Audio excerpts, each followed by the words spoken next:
because I really do believe our children and grandchildren's future depends upon us getting this right. And if we work together, we can pass a budget that's in the best interest of the American people, allow our economy to grow, to create jobs, which is the best answer to deal with our deficit. And with that, Mr. President, I would yield the floor. Mr. President. The Senator from Rhode Island. Thank you, Mr. President. I'm honored to follow my distinguished colleague from Maryland into this discussion about our priorities as we address the debt limit that we're approaching. I think that the Leader Reid was wise to choose to cancel the scheduled 4th of July recess so that we can continue to work toward an agreement to prevent defaulting by the United States on our government debt and the financial consequences that will ensue here in America and around the world. As we negotiate an end to this debt limit standoff, we also obviously have to address our looming budget deficits and our looming debt, which threaten to cripple our potential for economic growth in years to come. Where we are on this, of course, is that President Clinton put our budget on course to permanent surpluses. We would be a debt-free nation right now if the predictions that the Nonpartisan Budget Office had put in place when President Clinton left office had been kept. But in fact, there were changes. President Bush and a Republican Congress squandered away those surpluses with unnecessary tax cuts and unwise spending increases, and our multi-trillion-dollar deficits have resulted. We must now fix the budget and bring it back into balance. So where are we in this standoff? Well, we need to cut spending. Democrats and Republicans agree on that. We need to protect ordinary families who enjoy ordinary levels of income from tax increases. Democrats and Republicans agree on that. The disagreement is whether we also need to raise some revenues in other areas to help balance the budget, areas like oil and gas and ethanol subsidies, closing corporate tax loopholes, and putting an end to high-income tax dodge schemes. On that front, I rise in support of Leader Reid's resolution, calling for a deficit reduction package that includes a more meaningful contribution from millionaires and billionaires. The Republicans are threatening that they'd rather let this government default on its obligations than to what they call raise revenues by requiring the wealthy to pay their fair share. Just last week, Senate Republican leader Mitch McConnell called on President Obama to take any raised revenues off the table and to balance the budget solely on spending cuts that affect the middle class and lower-income families. In an opinion piece on CNN.com, Senator McConnell proclaimed tax hikes can't pass the Congress. Well, let's pull the curtain back and take a little glimpse behind the curtain at who the Republicans are fighting so hard to protect. Here's a building in New York City on Park Avenue, the Helmsley building. Because this building is large enough to have its very own zip code, we know from actual IRS information, not projections, not guesses, not conclusions drawn from rates, from actual paid-in IRS information, that the wealthy and successful individuals and corporations that call this building home paid a 14.7% total federal tax rate in the last year that they've done the calculation, 2007. That is lower than the actual tax rate on average of the New York City janitor or doorman or security guard who would work in this building. It is upside down. The people who serve the occupants of this building pay a higher tax rate than the occupants of this majestic building. The tax gimmicks that let those occupants pay a lower rate than the people who take care of the door and the cleaning and the security for them, that is what the Republicans are fighting to protect. And this problem isn't just a fluke in the Helmsley building. Each year, the Internal Revenue Service publishes a report that adds up all the taxes paid by the 400 highest income earning Americans. I spoke earlier this year, several times actually, on last year's report, which included data from 2007, like the same year as the Helmsley building. In that year, these super high income earners, making on average $1/3 billion approximately, a billion with a B, they paid a lower tax rate in 2007, the 400 of them did on average, than an average hospital orderly who's a single payer pushing a cart down the halls of Rhode Island Hospital at night. In May, the IRS published updated data on the top 400 income earners for 2008. Let's take a look at the status of the top 400 earners in that more recent year. Well, they're down from $1/3 billion on average to over $250 million each. And certainly we can applaud that kind of success in America. That's definitely the American dream come true. But on average, they paid an average tax rate of 18.2%. That's what they actually paid. That's what they put into the IRS. Once you get through all the tax dodges, all the different schemes, all the different deductions, all the different rates, when you actually put the pen to the paper at the bottom line, it's 18.2%.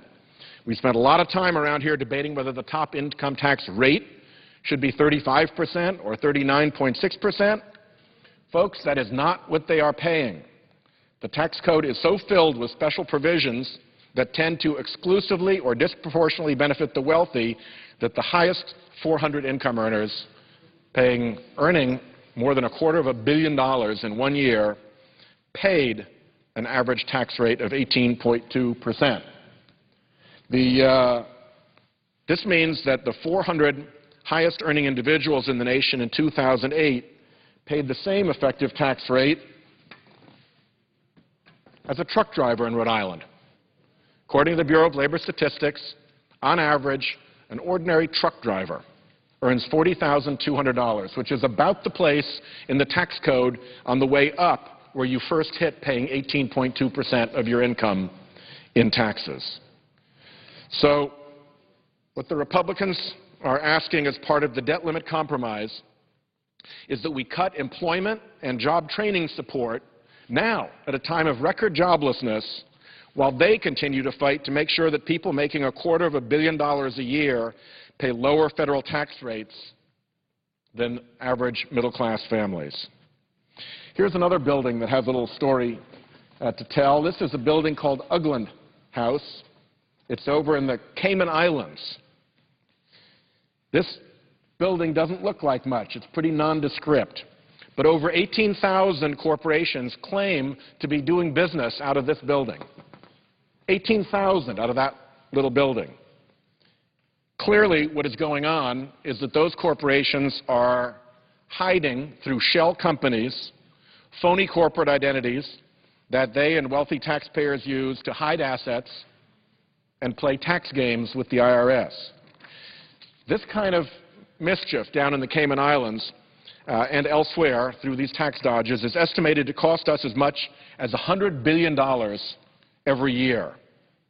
As part of a debt limit compromise, the Republicans are asking us to cut America's investments in science, cut America's investments in technology, and at the same time they're fighting to protect corporations that hide in offshore tax havens so that the honest American taxpayer has to pick up the burden for them. That's what they're fighting for when you pull back the curtain on this.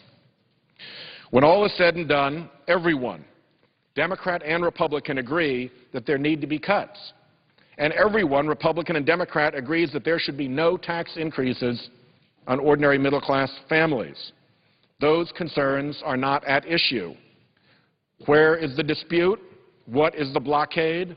Again, pull back the curtain, and you'll see that the Republicans are willing to let us, as a nation, default for the first time in our history on our debts, which would devastate our economy. All to defend tax rates for millionaires and billionaires that are lower than those paid by regular hardworking Americans.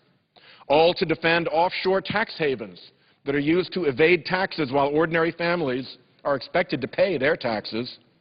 All to defend corporate and special interest tax loopholes, earmarks for the wealthy and well-connected. That's where they've chosen to stand their ground. That's where they've chosen to pick a fight. As our nation rushes towards the August 2nd deadline and the agreement deadline before August 2nd, when we have to have something in place in order to get the President's signature on a bill by August 2nd, as we rush towards that, as the world's economy and America's economy are imperiled by the threat of our debt limit not being lifted, what are they fighting for? That's what they're fighting for. For the super rich, for the super well-connected, for the tax dodges that they take advantage of, and for the lower rates that the super rich pay compared to the rest of all of us. Those are the interests that Republicans are protecting when they reject any revenue increases to bring down our unsustainable deficits. They say it's tax increases that they're against. Well, the answer to that should be Americans asking a question back. Tax increases for whom? Because if it's tax increase for the guy who's making $250 million and is paying a lower tax rate than a truck driver, that's okay with me. That's a tax dodge we can get rid of. It's a tax increase for a company that's going to hide in this building in the Cayman Islands to shelter its income so that Rhode Island corporations and Oregon corporations, American corporations, have to make up the difference. American taxpayers have to make up the difference, and they can't hide their income down there any longer. That's a tax increase I can live with. I don't think that's what the ordinary American has in mind when they say we don't want tax increases. They mean we don't want our rates to go up. But ordinary Americans know that our tax code is filled, riddled with gimmicks and tricks and loopholes and deductions that have been put in it over the years by lobbyists. They are earmarks. They just happen to be earmarks in the tax code. And they spend America's money through the tax code just as much as if it was an appropriation. But what's the big difference? The big difference is it takes being a very wealthy individual or a very big corporation to be able to take advantage of those tricks, to be able to hire a lobbyist who can build that trick into the tax code, and to have the revenues and the resources to be able to maneuver through the tax code that way. Ordinary Americans don't do that. You can ask pretty much anybody in Rhode Island, show them the thousands of pages of the Internal Revenue Code, and ask them, who's got a special provision in it for you? Nobody does. They're regular Americans. They pay regular taxes. They do things the way they're supposed to be done. The gimmicks and the tricks are all at the upper end, and it's time to clean house, particularly now when we so badly need the revenues to balance our budget. Mr. President, it is simply inexcusable that our tax system permits billionaires to pay lower tax rates than truck drivers, that it allows the wealthy to avoid taxes by hiding assets in phony offshore corporations. Even if we had no budget deficits, just being fair, just honoring the principle of equality would demand that we address these inexcusable discrepancies that favor the wealthy and the well-connected. Our budget crisis, however, brings real urgency to the problem. So as we continue to work to avoid a debt default by the United States of America and to bring down our budget deficits and to reduce our crippling national debt, I hope that Senator McConnell and the Republican conference will revisit the potential to significantly cut the deficit by addressing the tax loopholes, tax gimmicks, and frankly, outright injustice to the ordinary American taxpayer that they are now defending here in the Senate. I thank the chair. I see the distinguished senator from Alabama arriving, and I will yield the floor.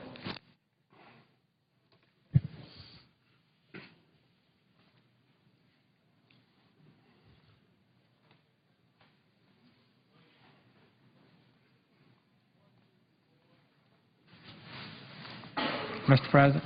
The senator from Alabama.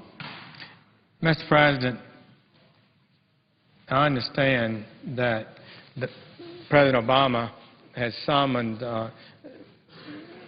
certain congressional leaders to the White House tomorrow to discuss spending, debt, and deficits and the debt limit that we now operate under.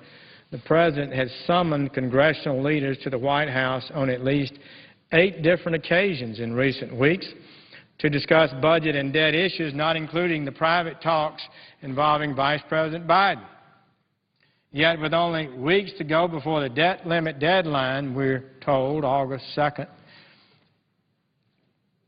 secret discussions have failed to produce any grand bargain. Talk is not an action.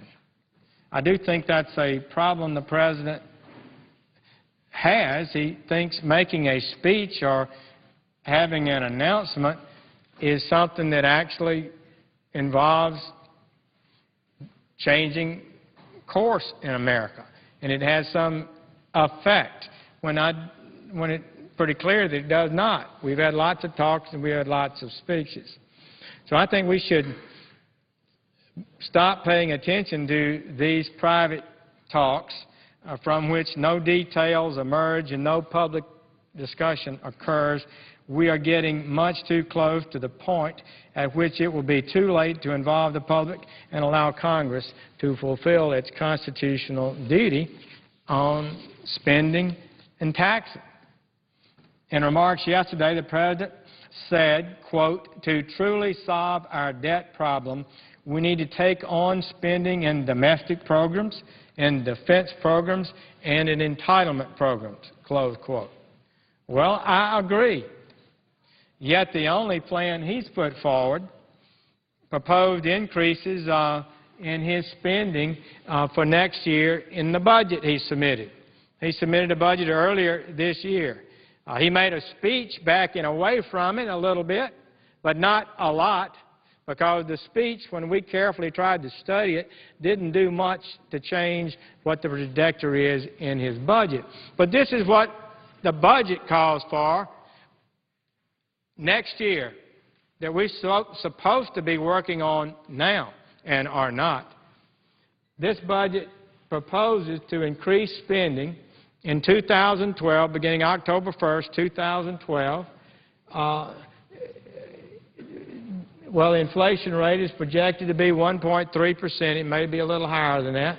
Defense, he called for a 4.3% increase in spending for defense.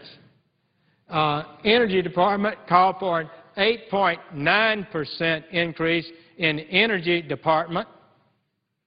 That big bureaucracy that spends its time trying to make sure that we block, it seems, production of American energy, permatoriums and off-limits and objections to producing energy. It proposes for the State Department a 9.3% increase in spending, and the Education Department a 13% increase in spending. At a time this country is in incredibly difficult straits, we're having double-digit increases, and then in the Transportation Department, he proposed a 62.4%. You know, we've got to have high-speed rail in walking distance of 80% of all Americans or something like that. We don't have the money to do that. Most of the high-speed rails are not working, are not paying for themselves around the world. They can work in certain highly congested areas and good locations perhaps, but this idea that we're going to have a massive national interlocking system of billion-dollar, maybe $700 billion of high-speed rail is not realistic in the short term.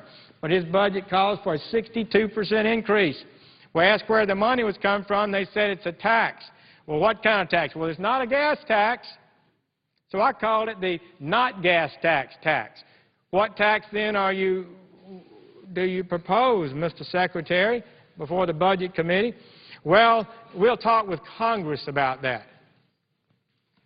Well, the Congressional Budget Office, who's required to analyze expenditures against revenues, said that's not a proposal of revenue, and they scored that as all expenditure without any revenue, because we're not going to pass a big tax to increase this kind of spending. Give me a break. If we do, we ought to use some of that money to pay down the debt, not continue to surge spending in this fashion.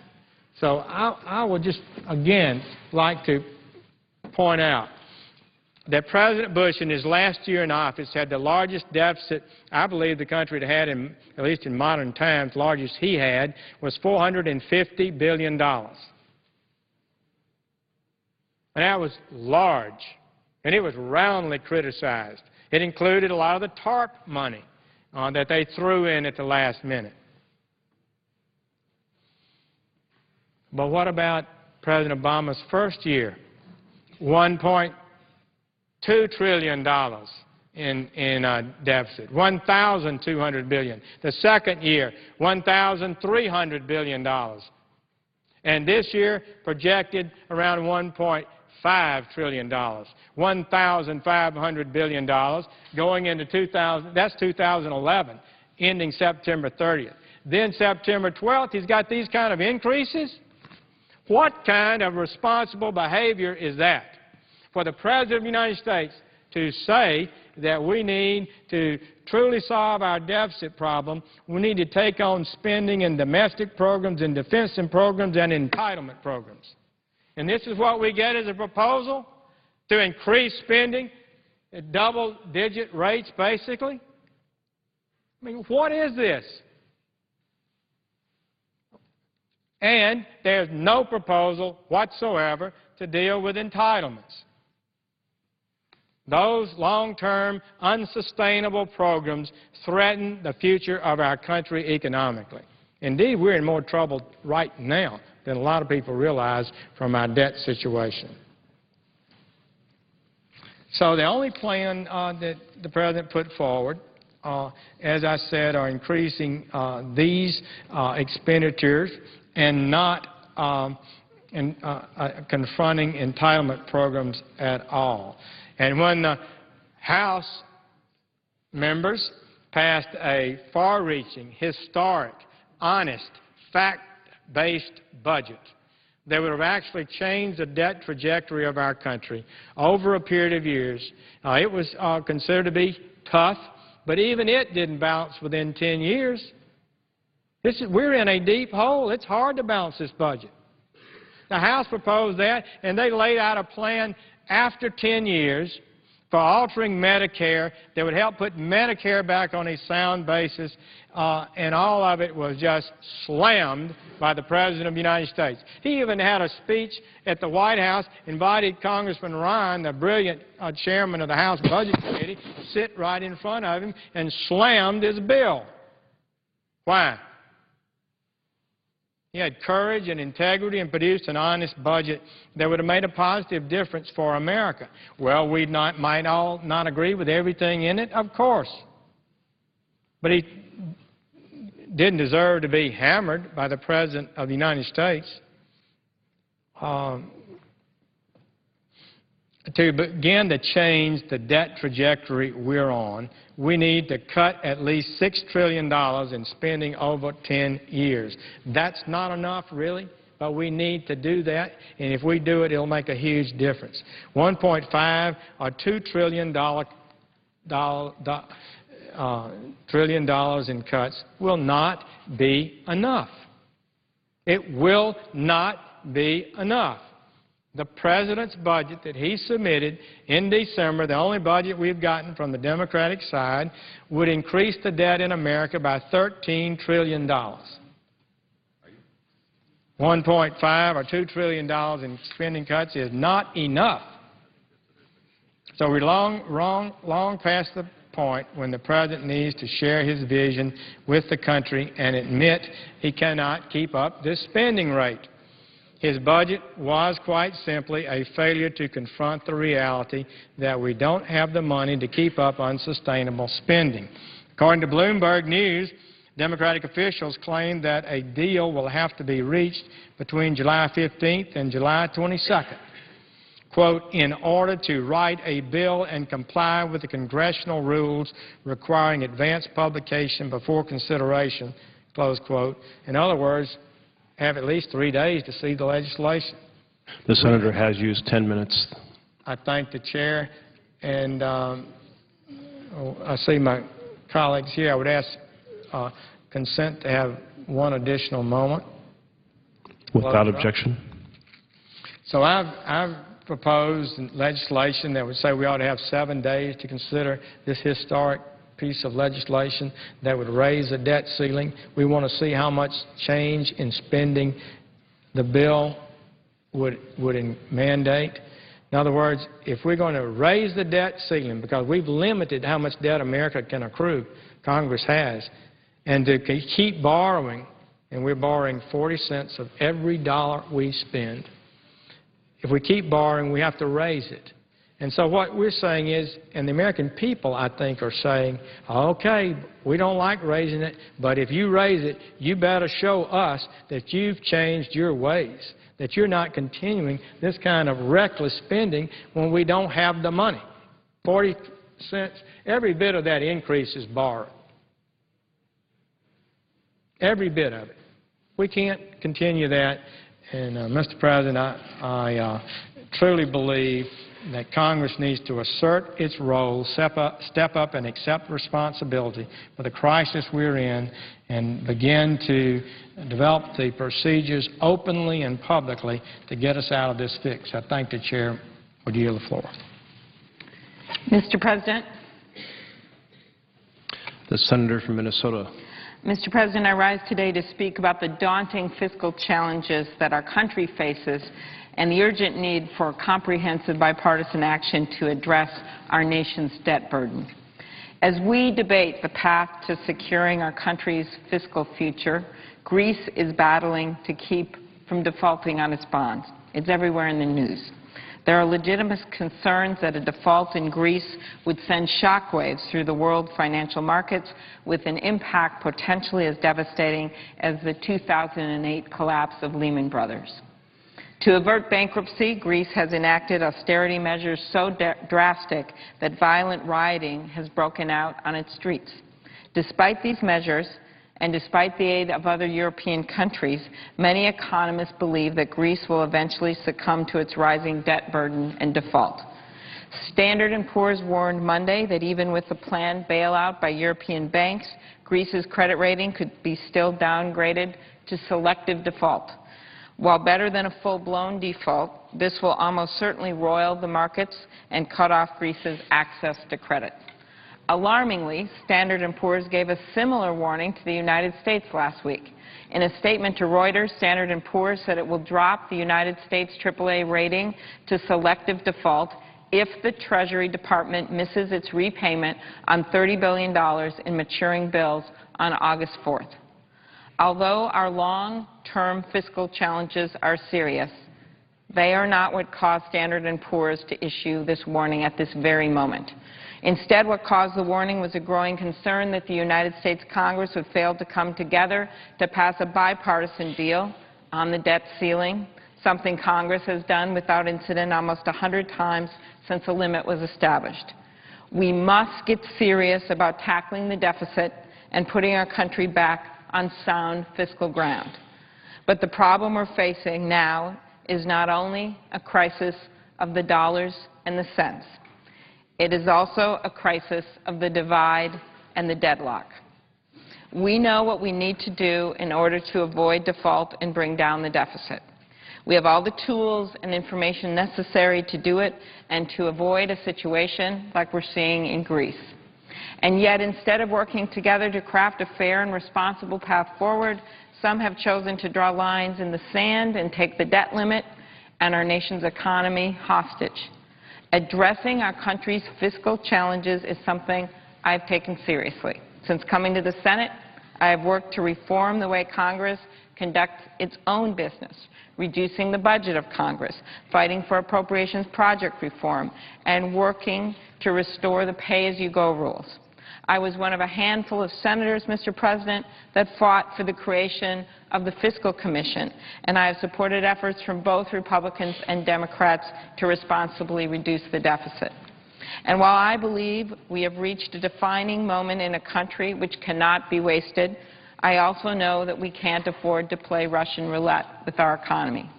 What our country needs is for Congress to come together and build consensus around a comprehensive long-term deficit reduction package that will put us on the track to prosperity. Ever since the economic downturn, families across the country have huddled around the kitchen table, making tough choices about what they hold most dear and what they can learn to live without. They expect and deserve their leaders to do the same. The American people are counting on us to put politics aside, pull together, not pull apart, and agree on a plan to live within our means and make America strong for the long haul. If we are going to succeed in this challenge, we will ultimately have to accept things that we don't necessarily agree with. It is the only way to develop a plan that is both balanced and comprehensive. We already know much of what will need to be done. Our failure to act has not been because we lack solutions, but because too often Congress has lacked the political will to get behind a consensus proposal. After months of debate, it is clear what sort of plan is needed to garner the support necessary to get us across the finish line. First, the solution should match the scale of the problem. I'd like to see one that produces around $4 trillion in deficit reductions over the next decade. Second, it should include a mix of revenue with realistic spending cuts. One example we're seeing right now, Mr. President, in the area of biofuels. Biofuels industry has been willing to put a big chunk of change on the table right in the middle of the year, as we're working with Senator Thune and Senator Feinstein on an agreement in which it would be a template where one industry says, okay, we understand we got a big problem here. We're willing to put money up front for the debt. We're willing to look at what we need to do in the long term to have a secure energy policy, but also to help with the debt and end a subsidy. We'd like to see oil, Mr. President, do the same thing. We'd like to see a lot of these loopholes closed, a lot of these subsidies end, and to do it in a smart way. The budget that Senator Conrad has been working on with the Budget Committee is an example of a mix of those revenues and spending cuts. That's what we have to look at, Mr. President. Third, we must be able to achieve bipartisan support with a proposal, which is why I continue to support the work that has been done by the Gang of Six. It is time we get serious about advancing a plan that is both fair and achievable. On August 2nd, the borrowing authority of the United States will be exhausted. No one benefits if we are unable to reach an agreement by this deadline. Every day that passes without a deal only increases uncertainty in the markets and puts the brakes on economic activity. Failure to bring the national debt under control threatens America's future, but the danger of default threatens our economy today. The way I see it, we have two options. We can either set a precedent of holding our debt hostage to political maneuvering, raising the cost of borrowing, and increasing our deficit. Or we can show the world that we are serious about addressing our fiscal challenges, reducing the cost of borrowing, and strengthening our financial outlook. I believe that the choice is clear.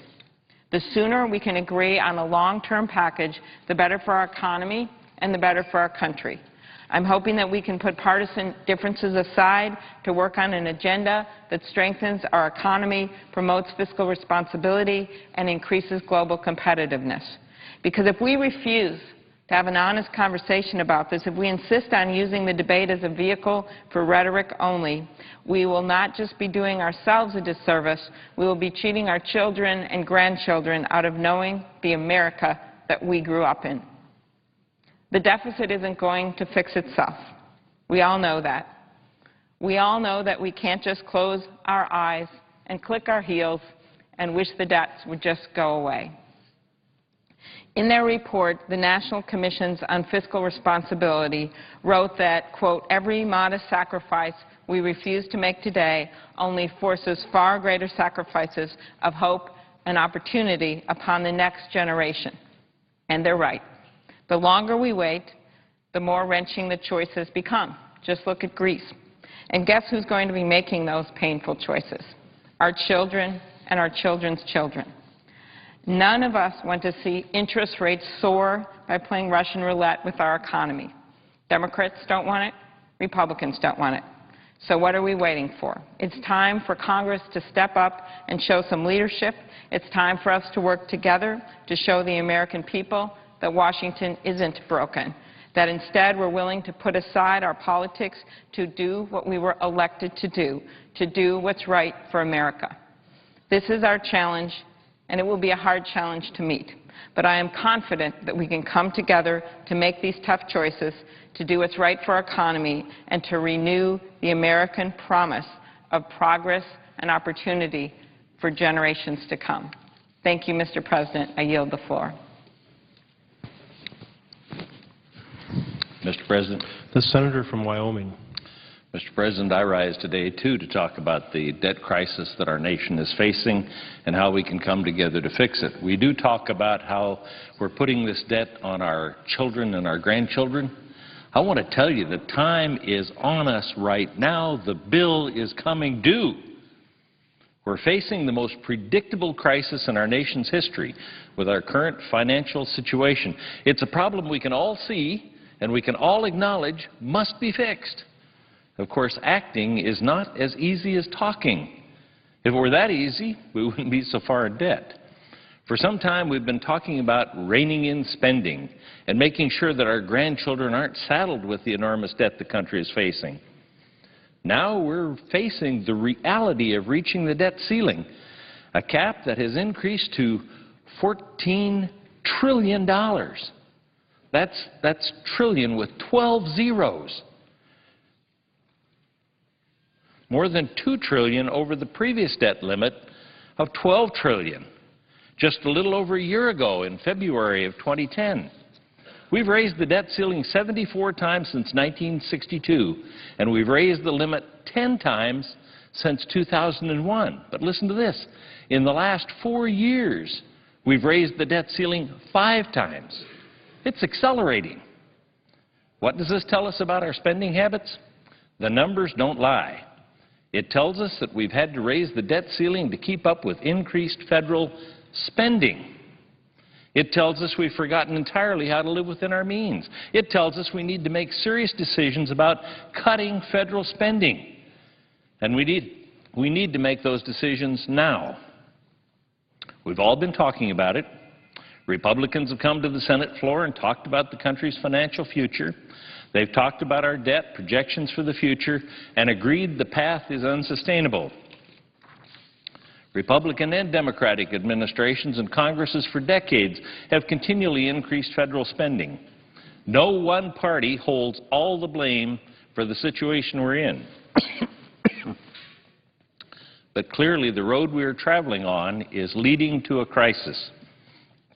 Last week, the President held a press conference where he lectured Republican members of Congress. He told us that we need to stay in Washington to get things done.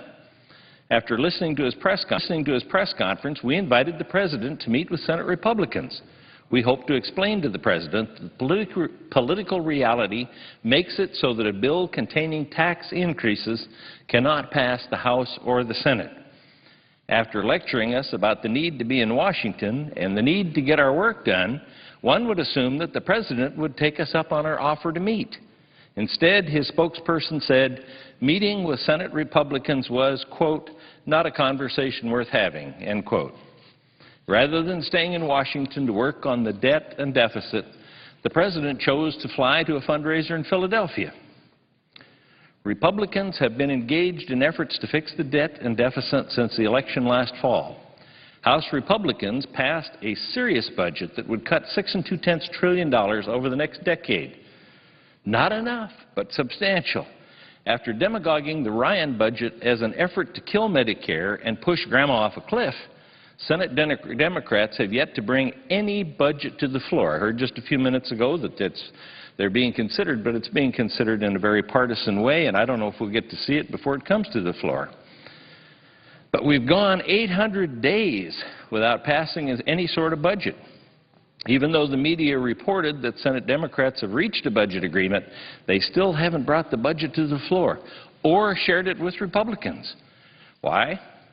I can only assume it's because it includes trillions of dollars in tax increases that would be unpalatable to the majority of Americans. Now, the President presented a budget, and we voted on that budget. In fact, it was voted on 0 to 97. The President couldn't get a single vote for his budget. Now, I didn't see that in many headlines, but it happened. Check on it. While Democrats continue to ignore the problem, Republicans look for solutions. All 47 Senate Republicans have signed on as co-sponsors of a constitutional amendment to balance the budget. Senator Toomey and Senator Paul put forward their own budget efforts that would balance the budget.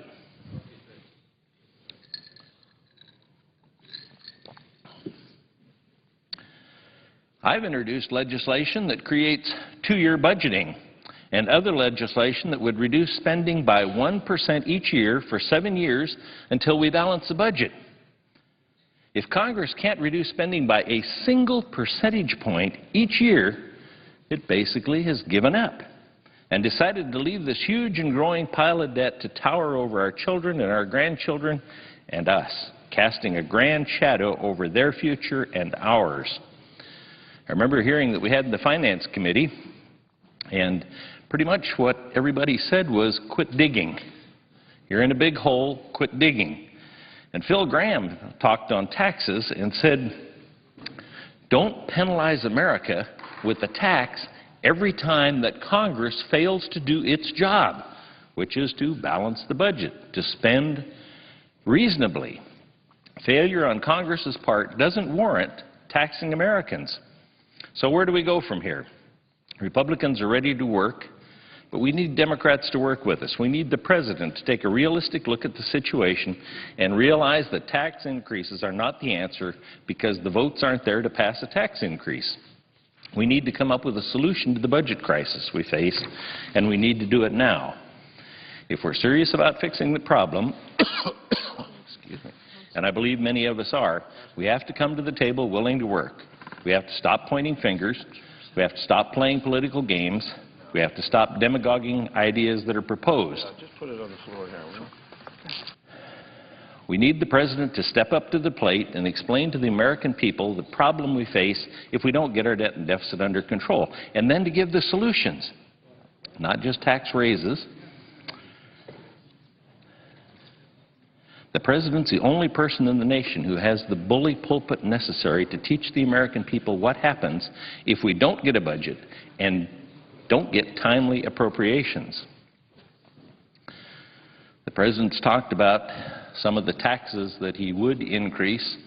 The Deficit Commission suggested that those taxes could be used, but they suggested that they should be used to lower company rates so that we can compete internationally, which would increase revenues.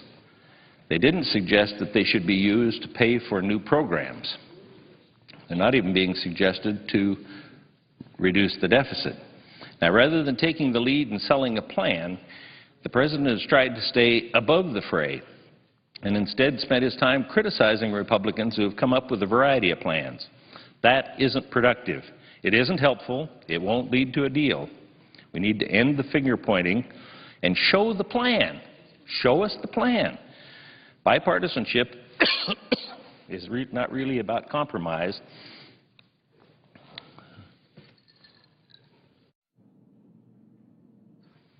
I'll say that again. Bipartisanship is not really about compromise. It's about what you leave out or finding an alternate way to accomplish a mutually agreeable goal. I know it works. I've seen it happen. The late Senator Ted Kennedy and I were able to put this theory into practice when we worked together on health, education, labor, and pensions. He and I came from opposite sides on most issues, but we chose to focus our time and energy on what we knew we could get done. It amazed people, but we sure got results. All in all, when Senator Kennedy and I led the Help Committee, we got 35 bills reported out of committee and 27 signed into law. These kinds of results are possible today, but we have to really get to work. We can't just keep raising the debt ceiling.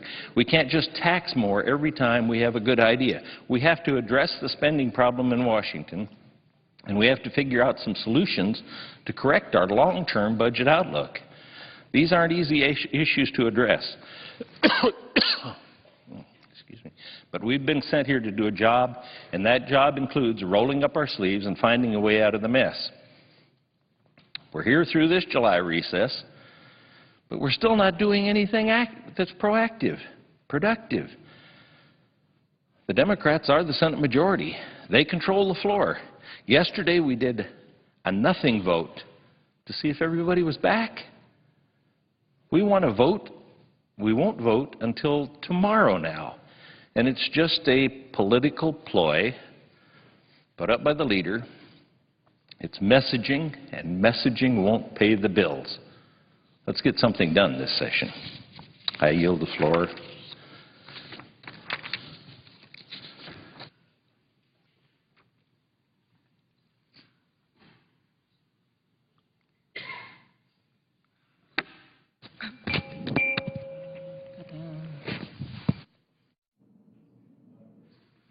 The senator from Massachusetts.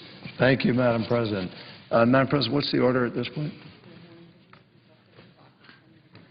We're in morning business until 6 o'clock with 10 minutes for grants. It's my understanding, Madam President, that I would ask the unanimous consent I'd be able to proceed for 30 minutes. Is there objection? Without objection, so ordered. I thank the Chair. Madam President, I've listened to my colleague just now, and I've listened to colleagues over the last weeks, and there are a lot of crocodile tears being shed on the floor of the United States Senate about why we're not doing something,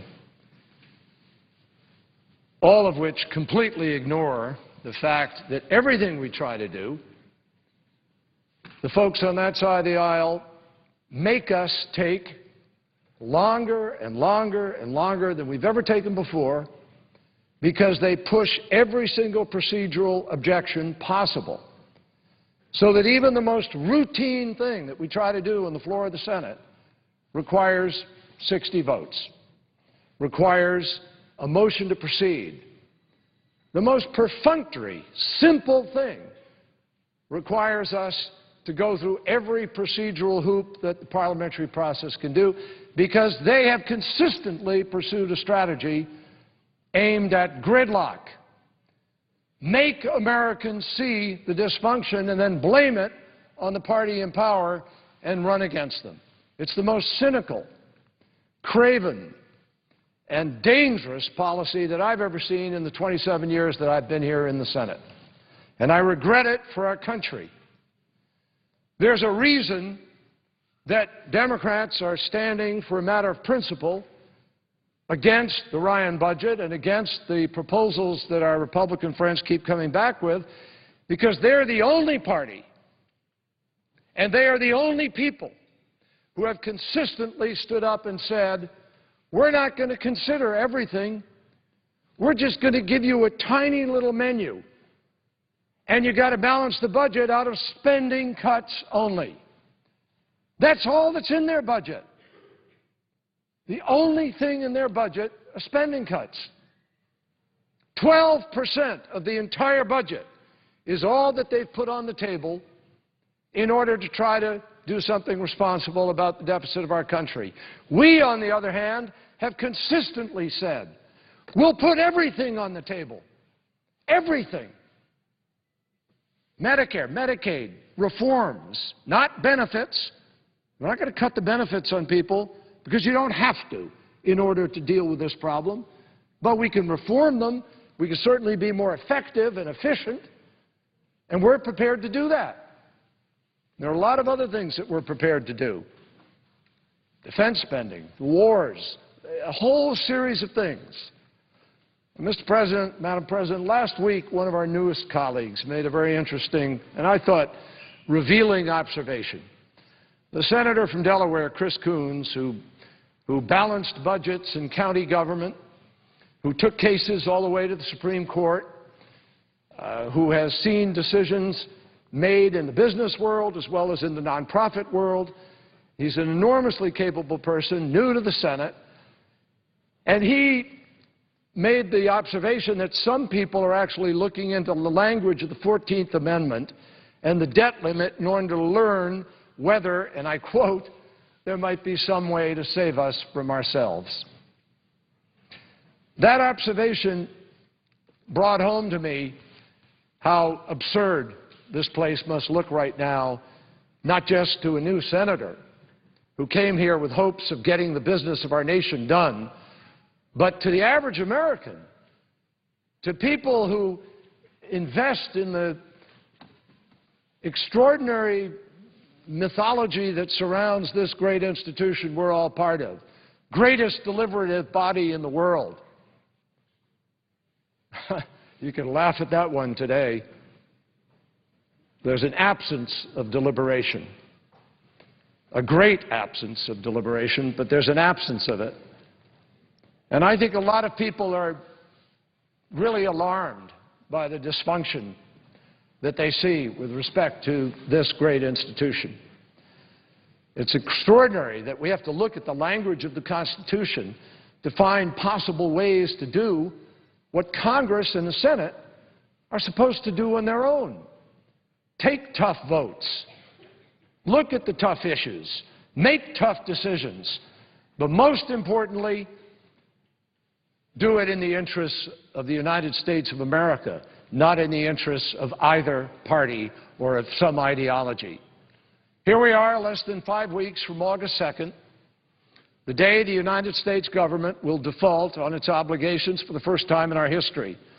And Washington is still playing the same old political games, a dangerous game of chicken with enormous consequences for our economy and our future in every respect, economic, social, national security. Madam President, I hear this. In recent travel, Senator McCain and I were in Egypt recently. We got people turning to us and saying, hey, how about you guys? Can you get your act together before you're telling everybody else what they ought to be doing with respect to their future? You're promoting democracy. How's your democracy doing back there in the United States? Working out all right now? Washington is stuck, and it's stuck because we've got a few ideologues and some people outside of the United States Senate who cower our fellow colleagues with threats of primaries. People are going to run against them if they move off of the orthodoxy of extremism. And the result is that nothing is happening. Fear has gripped the United States senators who raised their right hand and said, I swear to uphold the Constitution of the United States. Well, everyone here, I think, acknowledges that defaulting on our obligations would be disastrous for our country. Everyone here simultaneously says they don't want the default to happen, but here we are with a small minority holding the debt limit hostage to an ideological agenda, saying they will not consider an approach that most observers consider indispensable and reasonable in reaching an equitable solution to our crisis. Now, frankly, the consequences of not doing something are not far off in the future. Every day that we are here not getting this decision made, we are weakening our economy and we're making our government and through it our country look helpless and adrift. And the fact is that it is already having consequences with respect to business decisions. Capital is holding back.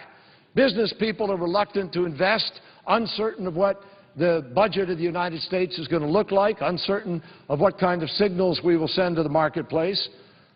I mean, certainty, I keep hearing colleagues say we have to send certainty. But when they look at this chaotic debate, what kind of certainty could any business person possibly take from what is not happening in Washington today?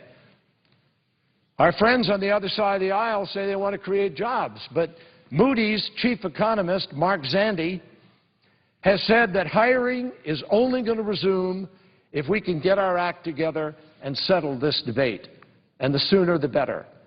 At the beginning of the month, Moody's announced that it might downgrade our country's credit rating if Congress isn't able to come to an agreement by the middle of July. That's a week away.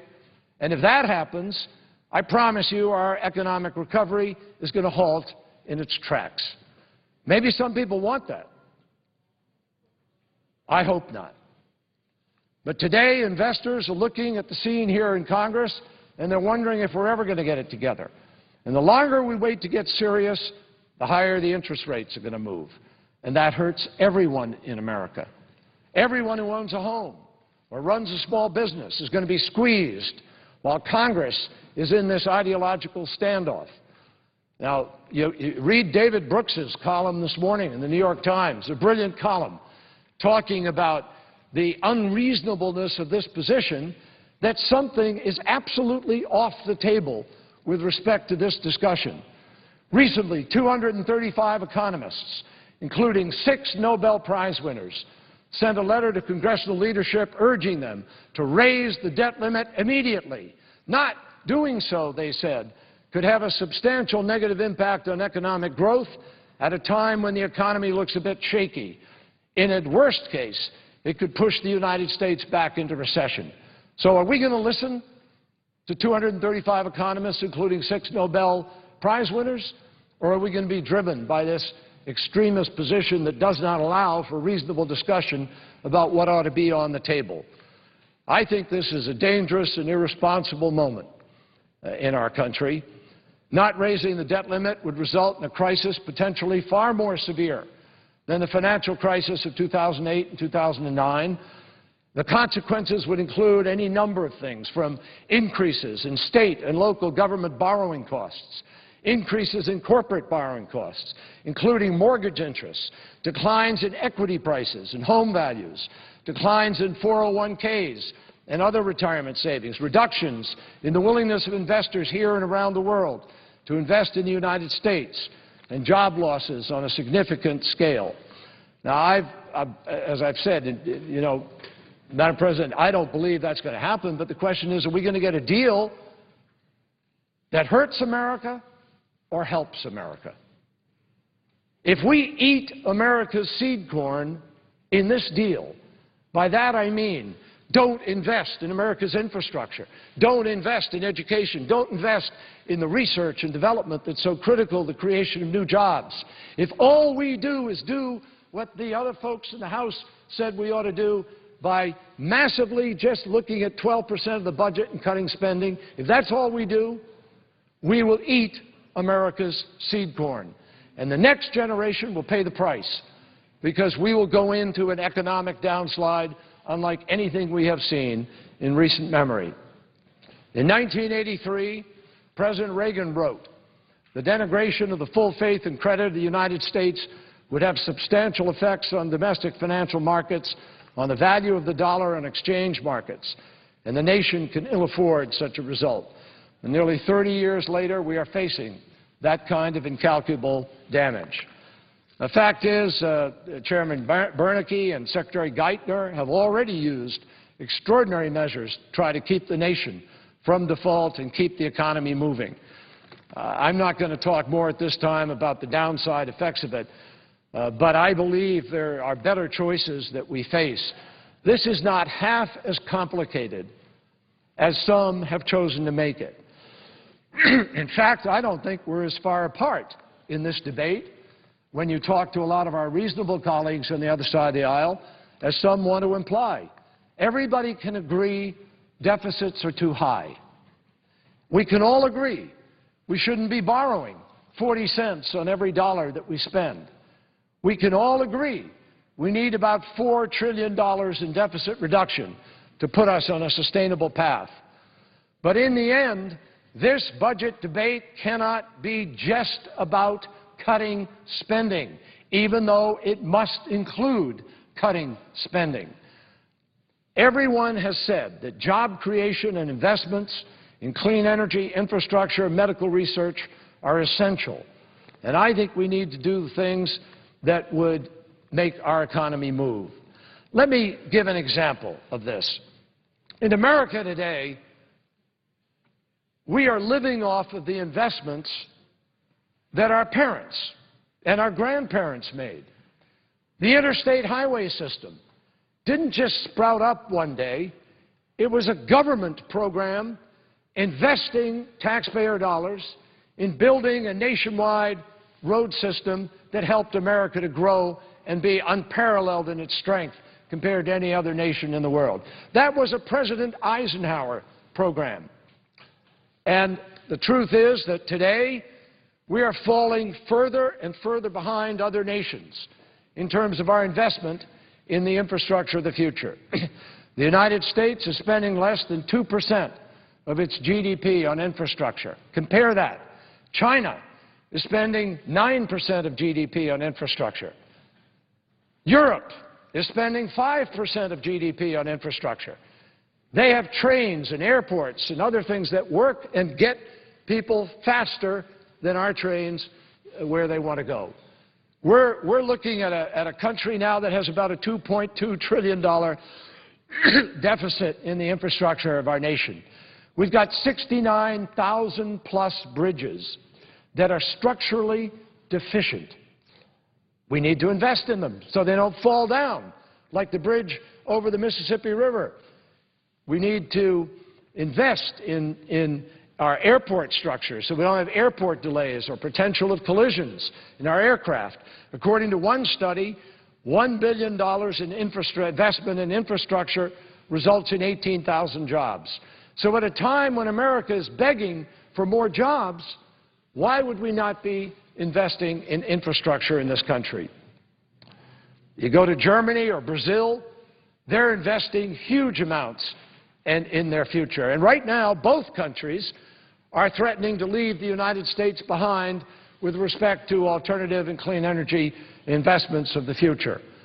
Now, millions of Americans know that we can do a lot better, frankly. In the 1980s, you couldn't find more three ideologically different people than Tip O'Neill, Bob Dole, and Ronald Reagan. But they put politics aside and they saved Social Security. And they didn't capitulate. They compromised. They found the common ground. They did it because they knew America's future was more important than either party. Now, I often hear my colleagues on the other side of the aisle only talking about the spending problems of the country. Madam President, could I ask how much time I have used?